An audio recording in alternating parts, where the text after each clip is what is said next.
गोटे सुंदर शांत गाँव राजू नामक जड़े बालक रहुथिला। राजू देखिबाकू बहुत चगला एवं बुद्धिमान थिला, किंतु तार गोटे बड़ दोष थिला, से अत्यंत अलसुआ थिला। तार बापा जड़े परिश्रमी चाषी थिले एवं माँ घर काम दिनसारा व्यस्त रहुथिले। सेमाने चाहुथिले राजू पाठ पढ़ी जड़े बड़ मनीष हेउ, किंतु राजू पई समयर कौनसी मूल्य नथिला।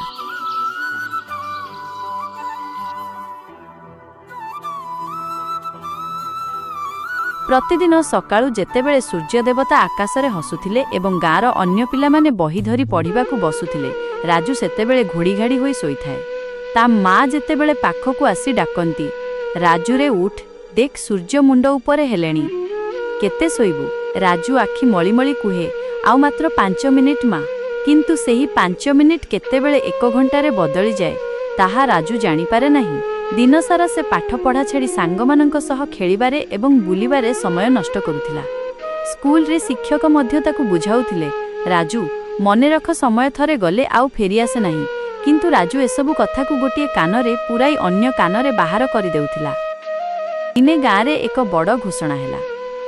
सरकारक तरफरु एक विशेष परीक्षा कराजिवो एवं जीए एथिरे भल करिवो से सहर रे मागणारे उच्च शिक्षा पाइबो। राजूर सांग सुरेश दिन राति एक करी पढ़िबाकू लागिला। राजू ताकू देखि हसुथिला एवं कहुथिला, आरे सुरेश, एते काहेकि पढ़ुछु, चाल खेलिबाकू जिबा।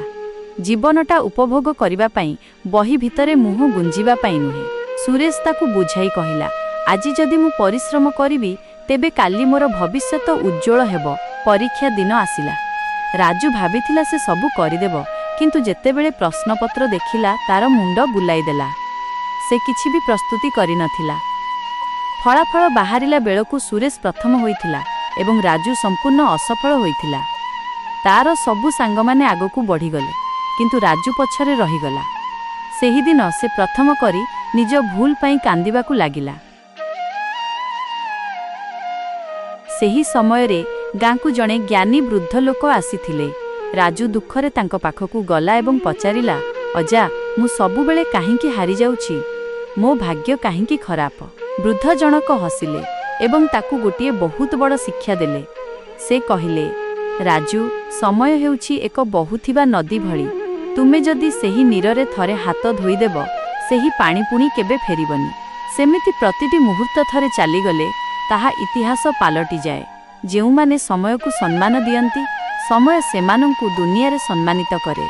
एही कथाटी राजूर मन भितर को गभीर भावरे छुईगला। से बुझी परिला जे तार पराजयर कारण भाग्य नुहे, बरं तार समय नष्ट करिबा। सेही दिन रातिरे राजू निजको प्रतिज्ञा कला, मु आजिठारु मोर प्रतिटीकु कामरे लगाइबी।